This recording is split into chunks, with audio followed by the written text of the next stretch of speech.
சாதிவாரி கணக்கெடுப்பை நடத்தி அந்தந்த சாதிகளுக்கு ஏற்றவாறு கல்வி, வேலைவாய்ப்பு என்கிற சமூக உரிமை, சம உரிமை, சமூக நீதி உரிமை வழங்கப்பட வேண்டும்.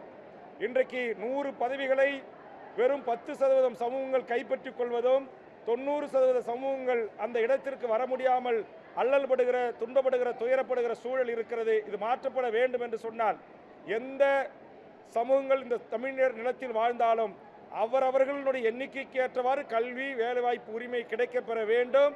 அதுபோன்று தமிழ்நாடு அரசு பதவிகளில் 100% இந்த தமிழர் நிலத்தை கொண்ட, தமிழ்நாட்டை தாயகமாக கொண்ட தமிழர்களுக்கு வழங்க வேண்டும். தமிழ்நாடு அரசு பதவிகளில், ஒன்றிய அரசு பதவிகளில் 90% அந்தந்த மாநிலங்களை தாயகமாக கொண்ட மக்களுக்கு வழங்க வேண்டும். இது எல்லாம் நடைமுறைக்கு வருகின்ற போதுதான் சாதிய மோதல்களும் மத மாச்சரியங்களும் கடந்து அனைத்து மக்களுக்கும் அனைத்தும் கிடைக்கின்ற ஒரு அரசு அமைகின்ற போதுதான் நிச்சயம் இதற்கெல்லாம் ஒரு சுமூக தீர்வு எட்டப்படும்.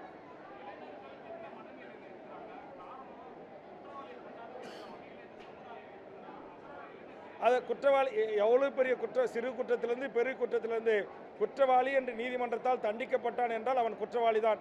அவர்களை கொண்டாடுகின்ற, அவர்களை போற்றுகின்ற எவரையும் நாம் ஆதரிக்க முடியாது. அதை நாம் கண்டிக்கிறோம். நன்றி.